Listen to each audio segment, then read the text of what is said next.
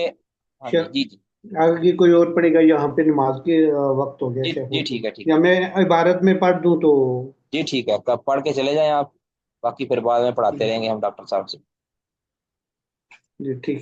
بسم اللہ الرحمن ونؤمن بثبوت كل ما أثبته الله لنفسه أو أثبته له رسوله من الأسماء والصفات، لكننا نتبرأ من محظورين عظيمين، هما التمثيل، أن يقول ب أن يقول بقلبه أو لسانه صفات الله تعالى كصفات المخلوقين مخلوقین،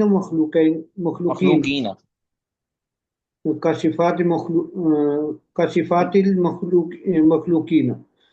والتكييف أن يقول بقلبه أو لسانه كيفية صفات الله تعالى كذا وكذا۔ بارک اللہ، ٹھیک ہے جی۔ اب جی بڑی اہم قاعدے ہیں اس کے،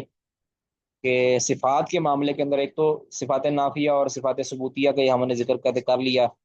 اب یہ ہے کہ بڑی ہی انتہائی جس وجہ سے، جس کا لحاظ نہ کرنے کی وجہ سے لوگ صفات کے معاملے میں گمراہ ہوئے نا، اب اس کا ذکر چل رہا ہے۔ اب اہل سنت کا عقیدہ کہتے ہیں کہ وَنُؤْمِنُ بِثُبُوتِ كُلِّ مَا أَثْبَتَهُ اللَّهُ لِنَفْسِهِ، ہم ایمان لاتے ہیں بثبوتی، ثابت کرنے کا کے ساتھ، کلی ما، ہر اس چیز کو، ہر اس چیز کو ثابت کرنے کا ایمان لاتے ہیں، ما اثبتہ اللہ لنفسہ، جسے اللہ نے اپنے لیے ثابت کیا ہے، یعنی جو اللہ نے اپنے لیے چیز ثابت کی ہے ہم اس کے اوپر اس کے ثبوت کا یقین رکھتے ہیں کہ اللہ تعالیٰ کے لیے وہ چیز ثابت ہے۔ او اثبتہ لہو، یا جسے ثابت کیا ہے لہو، اللہ کے لیے، رسول، اس کے رسول نے، جس بھی چیز کو اللہ نے اپنے لیے ثابت کیا ہے یا اس کے رسول نے اللہ کے لیے ثابت کیا ہے، من الاسماء والصفاتی، ناموں اور صفات میں سے، نام اور اللہ کے ناموں، اللہ کے صفات میں سے جو بھی اللہ نے اپنا نام یا اپنی صفت اپنے لیے ثابت کی ہے، یا اللہ کے رسول نے اللہ کے لیے نام یا صفت ثابت کی ہے، ہم اس کو ثابت کریں گے، یا اس کو تسلیم کریں گے،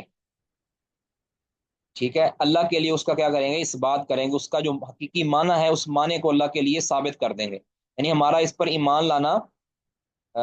اس پر ہم ایمان بھی لائیں گے، مان لانا واجب ہوگا، اس کی تصدیق کرنا واجب ہوگا، اور اس کے مطابق عقیدہ بنانا واجب ہوگا، اور یہ بھی نظریہ رکھنا واجب ہوگا کہ یہ حق ہے، یعنی اب اللہ تعالیٰ نے اپنے لیے اگر چہرے کا اس بات کیا ہے تو ہم کہیں گے کہ چہرہ اللہ کے لیے ثابت ہے، حقیقی چہرہ ثابت ہے۔ اگر اللہ نے اپنے لیے ہاتھ کا اس بات کیا تو ہم کہیں گے اللہ تعالیٰ کے لیے ہاتھ ثابت ہے۔ اگر اللہ تعالیٰ نے اپنے لیے علم کا اس بات کیا ہے، قدرت کا اس بات کیا ہے، حکمت کا اس بات کیا ہے، اور دیگر صفات یا اسماء کا صفات کیا ہے، تو اس کو ہم کہیں گے کہ اللہ رب العزت کے لیے ثابت ہے۔ اس طرح قرآن کے اندر آیا ہے تو اللہ نے اپنے لیے ثابت کیا، اگر حدیث کے اندر آیا ہے اور حدیث میں رسول اللہ صلی اللہ علیہ وسلم نے کہا ہو کہ اللہ تعالیٰ ایسا ہے یا ایسا نہیں ہے، تو اس کی ضد کو ہم اللہ کے لیے ثابت کر دیں گے، ٹھیک ہے۔ اب اس سے سرے منہ انحراف نہیں برتیں گے ہم اس کے اندر، تو یعنی اس ثابت کرنے کے اندر تو ہم بالکل بھی کمی نہیں کریں گے۔ اب اس ثبوت کے اندر ہم دو تین چیزوں کے اندر جو ہے نا، دو چیزوں سے ہم جو ہے نا وہ پرہیز کریں گے، دو چیزوں کا ہم نے اس کو اپنے اس ثبوت کے اندر اس کو نہیں آنے دینا، ٹھیک ہے۔ یعنی ہم نے اللہ کے متعلق ہم نے جو عقیدہ رکھنا ہے، اس عقیدے کے اندر بھی ہمیں افراط و تفرید کی طرف نہیں جانا، نہ اس میں کسی چیز کی کمی کرنی ہے، نہ اس میں کوئی اپنی طرف سے اضافہ، نہ کوئی ایڈیشن کرنی ہے، ٹھیک ہے۔ تو ہم نے اللہ کے لیے ہر وہ چیز ثابت کر دینی ہے جو اللہ نے اپنے لیے ثابت کی ہے، اسماء یا صفات میں سے ہر وہ صفت یا نام جو اللہ کے رسول نے اللہ کے لیے ثابت کیا، اس کو ہم اپنے لیے اللہ کے لیے ثابت کریں گے کہ اللہ کا یہ نام ہے، اللہ کی یہ صفت ہے۔ اب یاد رکھیں کہ پہلے بھی یہ بات ہو چکی ہے کہ اللہ رب العزت کے صفات کے اندر اور ناموں کے اندر فرق یہ ہے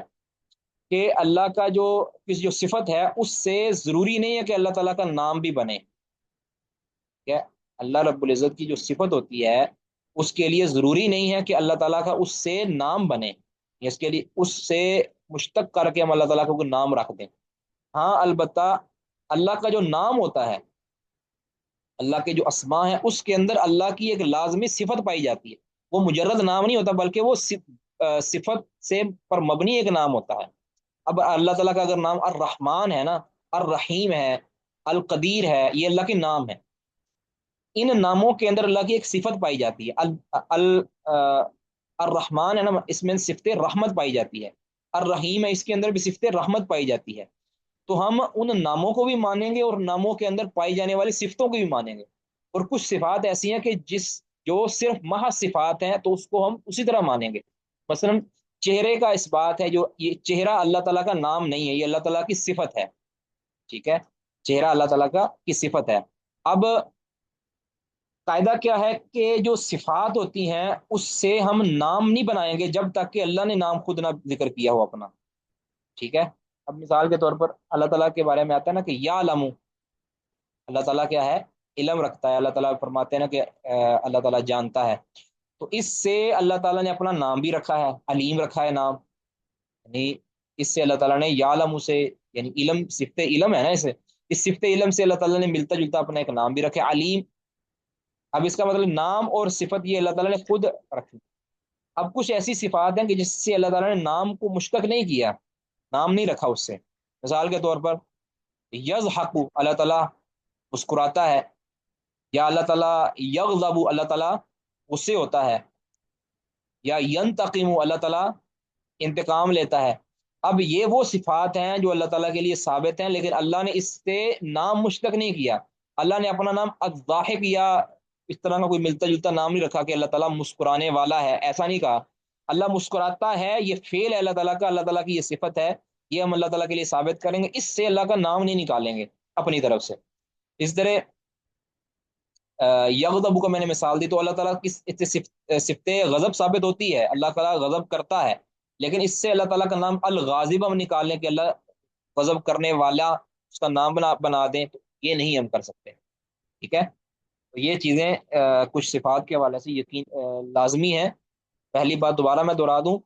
کہ اللہ تعالیٰ کا کوئی نام صفت سے خالی نہیں ہے، وہ محض نام نہیں ہے۔ جس طرح ہمارے نام ہوتے ہیں نا، بھی ایک اگر بندہ مثال کو ایک کا نام ہے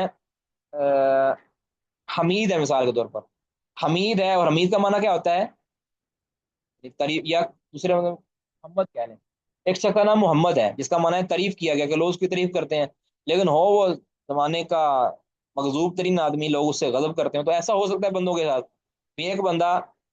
جو اس کا نام محمد ہو اور وہ ہو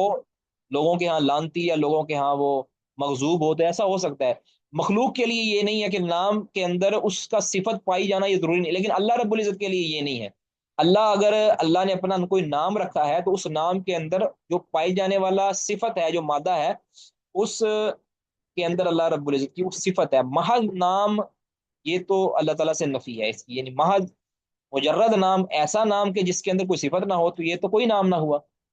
ٹھیک ہے؟ یعنی اسم با مسمى اللہ رب العزت کی ذات ہے، اسم با مسمى اللہ کا اسم ہے، لیکن اس اسم کے اندر پائی جانے والی صفت بھی ہے۔ تو یہ اسماء کے بارے میں، لیکن صفات کے بارے میں ہم یہ نہیں کہیں گے کہ اللہ تعالیٰ کی کوئی صفت ثابت ہے تو اس سے ضروری ہو کہ اللہ تعالیٰ کا نام بھی بنے۔ اللہ تعالیٰ نام اپنے الگ رکھ دے، اس سے ملتا اس صفت پر مبنی نام رکھ دے تو الگ بات ہے، لیکن اگر اللہ نے نہیں رکھا تو پھر ہم اپنی طرف سے وہ نام مشتق نہیں کریں گے۔ تو یہاں تک سمجھ آ گئی جی؟ کسی کا کوئی سوال ہے اس میں تو وہ کر سکتے ہیں جی۔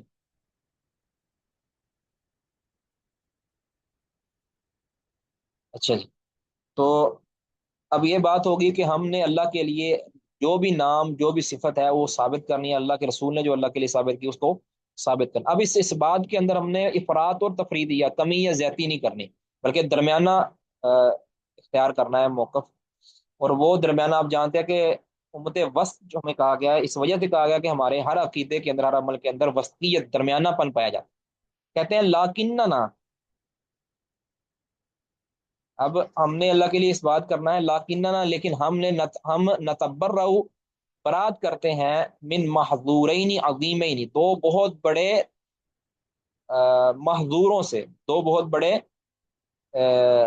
ناجائز کاموں سے، دو بہت بڑی ناجائز چیزوں سے ہم جو ہے نا وہ برات کا اعلان کرتے ہیں، ہم اس کے اندر نہیں پڑیں گے۔ وہ دو چیزیں کیا ہیں؟ ہما، وہ دونوں چیزیں کیا ہے؟ التمثیل، ان میں سے ایک کیا ہے؟ التمثیل، یعنی مماثل قرار دینا، تمثیل، مسئلہ یمثل تمثیل کے برابر قرار دینا۔ اب اس کی تعریف کیا کی ہے کہ ان یقول بقلبہ او لسانی، کہ کوئی شخص اپنے دل یا اپنی زبان سے کہے، یعنی دل کے اندر یہ عقیدہ رکھے یا اپنی زبان پر وہ عقیدہ لائے، دل کے اندر یہ اعتقاد رکھے یا اپنی زبان سے اقرار کرے کس چیز کا، کہ صفات اللہ کا صفات المخلوقین، کہ اللہ کی صفات مخلوق کی صفات کی طرح ہے، یا اللہ کی کوئی صفت مخلوق کی صفت کی طرح ہے، منوان بالکل بغیر کسی فرق، یہ ہوتا ہے تمثیل، یہ ممثلہ کا عقیدہ ہے، اور یہ واضح طور پر ناجائز ہے، یہ محظور ہے، ایک حرام کام ہے۔ یعنی ہم یہ کہیں کہ اللہ جس طرح ہمارا چہرہ ہے بالکل منوان اللہ کا بھی اس طرح کا چہرہ ہے، یہ جو ہے نا تمثیل ہے، تمثیل کے اندر یعنی ایک چیز کا دوسری چیز کے مماثل ہونا ضروری ہے، ٹھیک ہے؟ تو ہم اس سے برات کر دیں اس وجہ سے کہ اللہ تعالیٰ نے خود خبر دی ہے قرآن پاک کے اندر، صورت پیچھے ہم نے اس کا کوڈ کیا ہے، اس کا مجھے نام بھول گیا، غالباً صورت طٰہٰ ہوگی، کہ لیس کمثلہ شیء، کہ اللہ کی مثل کوئی شے نہیں ہے، اللہ تعالیٰ کی مثل کوئی شے نہیں ہے۔ اب یہ اللہ تعالیٰ نے ہمیں جو خبر دی ہے تو اس کی ہم نے تصدیق کرنی ہے کہ اللہ کی مثل واقع کوئی چیز نہیں ہے، نہ اللہ کی ذات کے اندر کوئی اللہ کی مثل ہے، نہ اللہ کی صفات کے اندر کوئی اللہ کی مثل۔ اس طرح اللہ تعالیٰ کا یہ فرمان ہے کہ فلا تضربوا للہ الامثال، اللہ کے لیے امثال نہ کرو، اللہ تعالیٰ کے لیے برابریاں مثلیں یہ بیان نہ کرو۔ اور عقل کے اندر، عقل بھی اسی کا تقاضا کرتی ہے کہ خالق اور مخلوق کے اندر تو کوئی نسبت ہو ہی نہیں سکتی، کہ خالق کی صفت اور مخلوق کی صفت برابر کس طرح ہو سکتی ہے؟ ایک خالق اور ایک مخلوق ہے، دونوں کے اندر ہم کہیں کہ یہ دونوں برابر ہو جائیں تو یہ تین دلائل ہیں۔ تین دلائل کس طرح؟ میں نے کہا ایک تو ہے کہ اللہ تعالیٰ نے خود خبر دی ہے کہ لیس کمثلہ شیء، ایک اللہ تعالیٰ نے منع کیا ہے، حکم دیا ہے کہ میری جیسی مثالیں بیان نہ کرو، تیسری عقل اس چیز کا تقاضا کرتی ہے کہ اللہ رب العزت اور اس کے مخلوق کے درمیان مماثلت نہیں ہو سکتی، کہ اللہ کی مثل کوئی چیز ہو نہ ذات کے اندر اور نہ صفات کے اندر۔ تو اس لیے اگر کوئی بندہ اللہ کی مثل بیان کرتا ہے نا کہ اللہ تعالیٰ اس طرح ہے، اللہ تعالیٰ اس طرح ہے جس طرح فلاں مخلوق ہے، یا اللہ کی خبر یا اللہ کا علم، اللہ کی قدرت بھی اسی طرح ہے جس طرح انسان کی ہے، یا یہ کہ انسان کی قدرت اسی طرح ہے جس طرح اللہ کی قدرت ہے، تو یہ تمثیل ہے اور یہ واضح طور پر کفر ہے، ٹھیک ہے؟ یہ کفر ہے۔ تو ہم کہیں گے کہ اللہ رب العزت بلا تمثیل اللہ رب العزت کی ہم صفات کو ثابت کریں گے۔ اب ایک آپ نے لفظ سنا ہوگا تشبیہ کا، یہ ایک فائدے کے طور پر نوٹ کر لیں، بہت فائدہ ہوگا، شاید اس پر میں نے پہلے بھی بات کر دی ہے، مجھے جہاں تک یاد پڑتا ہے نا، جو تحاویہ عقیدہ تحاویہ میں غالباً وہاں بات کی تھی، طرف میں ابھی تھوڑی سی قدر تفصیل سے بات کر دوں، وہاں شاید میں نے وضاحت کر دی تھی، شاید اس تک آپ پہنچ جائیں۔ تو ایک ہوتا ہے لفظ تمثیل کا، ایک ہوتا ہے تشبیہ کا۔ اب بعض علماء تو کہتے ہیں کہ اللہ تعالیٰ سے ہم یعنی وہ یہاں یہ لفظ بولتے ہیں کہ ہم اللہ تعالیٰ کی صفات کو مانتے ہیں بغیر تشبیہ کے، یعنی اس اللہ رب العزت کی صفات کو مخلوق کے مشابہ قرار نہیں دیتے۔ اور جبکہ تشبیہ کا لفظ اللہ تعالیٰ نے اپنے قرآن کے اندر کہیں بھی استعمال نہیں کیا، یا رسول اللہ صلی اللہ علیہ وسلم نے اس سے نفی نہیں کی کہ اللہ تعالیٰ کی صفات مخلوق کی صفات کے مشابہ نہیں ہے، یہ لفظ استعمال کیا ہو۔ اللہ نے اس لفظ استعمال کیا ہے مثل کا، مماثلت، مثل، امتثال، اس چیز کی نفی کی ہے۔ اب دونوں کے اندر فرق کیا ہے ذرا یہ سمجھیں۔ تشبیہ سے مراد اگر یہ لیا جائے نا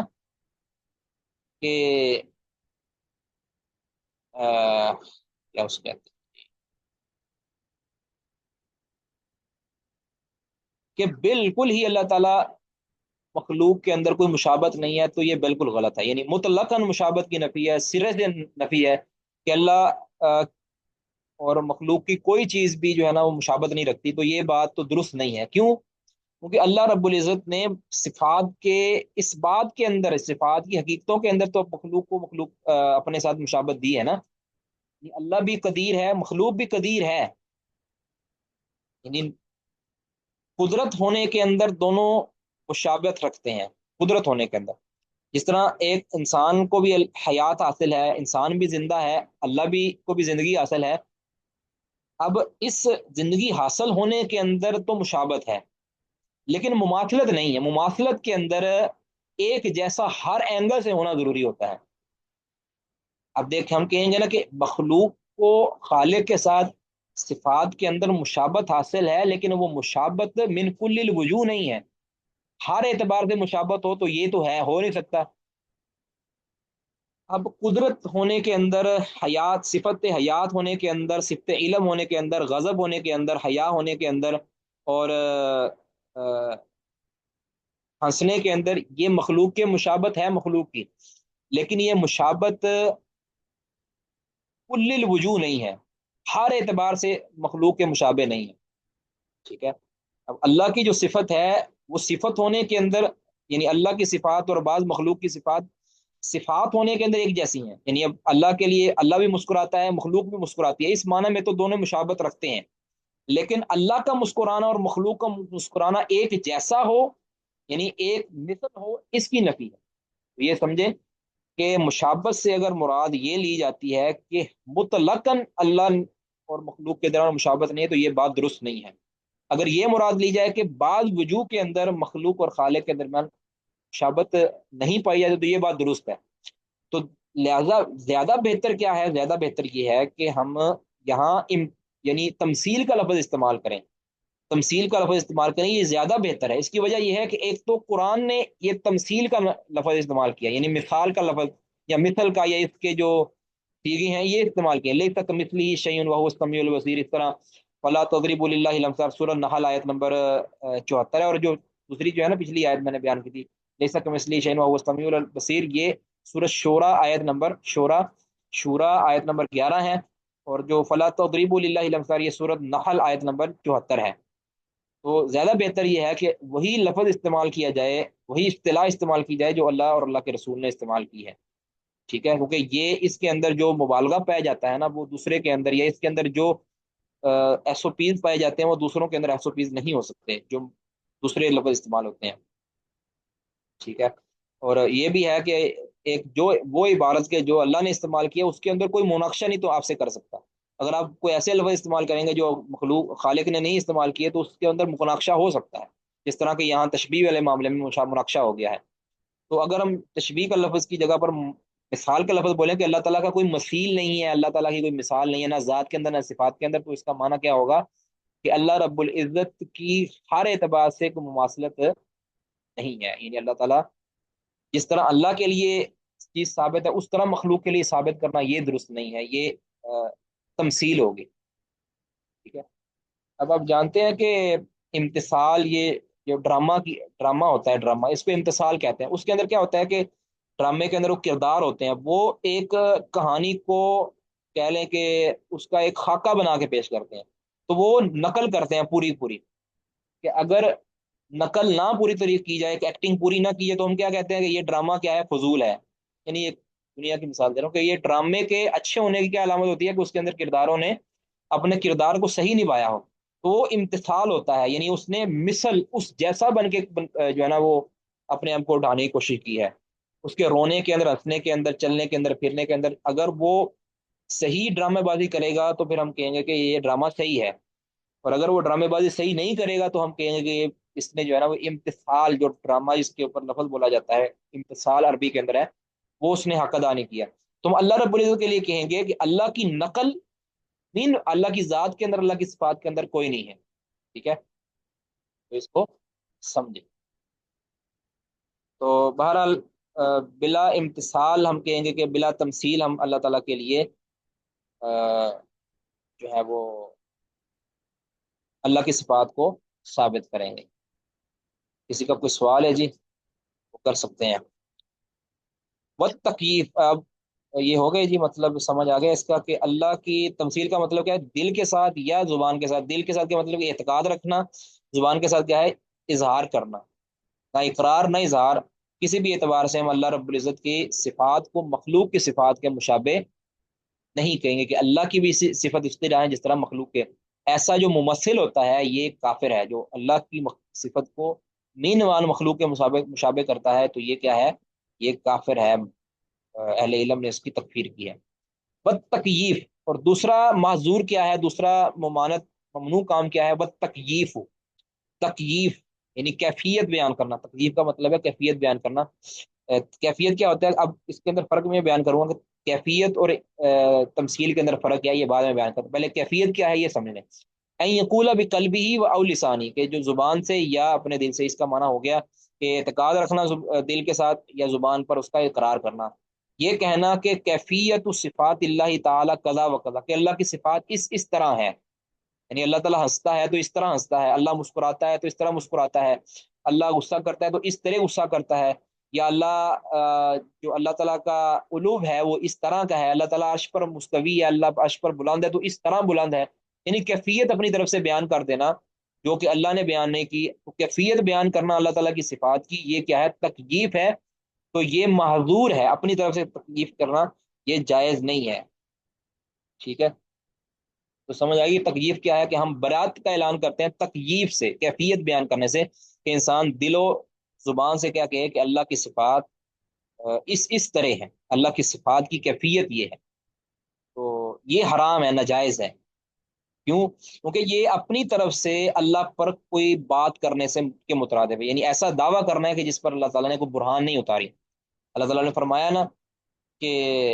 اللہ تعالیٰ نے جو حرام کاموں کا ذکر کرتے ہوئے نا کہ نبی صلی اللہ علیہ وسلم کو فرمایا سورۃ الاعراف کے اندر 33 نمبر آیت 33، کیا فرمایا کہ قل انما حرم ربی الفواحش ما ظهر منها وما بطن والاثم والبغي بغیر الحق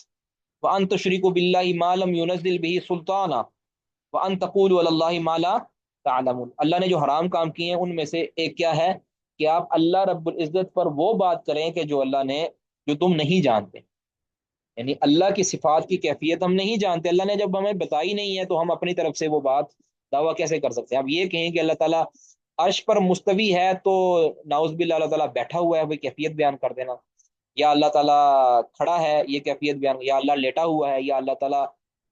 کس کیفیت کے اندر، یہ کیفیت اپنی طرف سے بیان کرنا، یہ دراصل اللہ رب العزت کے اوپر ناحق بات کہنا ہے، اپنی طرف سے ایڈیشن کرنا ہے۔ تو جس نے اللہ تعالیٰ کی کسی بھی صفت کی کیفیت بیان کی تو گویا اس نے اللہ تعالیٰ پر ایسی بات کہی کہ جس کا اس کو علم ہی نہیں دیا گیا، کیونکہ اللہ رب العزت نے اپنی صفت کی خبر دی ہے، صفات کی خبر دی ہے کہ اللہ تعالیٰ کی یہ صفت ہے، لیکن اس کی کیفیت کے بارے میں اللہ نے نہیں بتایا۔ اب وہ کیفیت کے بارے میں اللہ نے نہیں بتایا تو اس کو اللہ رب العزت نے ہمارے ایمان کے اوپر چھوڑایا کہ اب تم اس کی کیفیت کے بغیر تم نے ایمان لانا ہے، ٹھیک ہے؟ اب اگر مثال کے طور پر کوئی کہتا ہے نا کہ بھی اللہ تعالیٰ آسمان دنیا پر نزول فرماتا ہے تو کس طرح فرماتا ہے، کوئی پوچھتا ہے، تو پھر یہ دراصل اللہ رب العزت کے متعلق ایسی خبر دینا، ایسی بات پوچھنا کہ جس کی اللہ نے ہمیں بتایا ہی نہیں ہے۔ اصل میں ہم اس کو دنیا داری کے ساتھ ریلیٹ کرتے ہیں نا، کہ ہم دنیا کے اندر ہمیں کسی چیز کی خبر نہیں نہ ہوتی تو ہم اس کے اوپر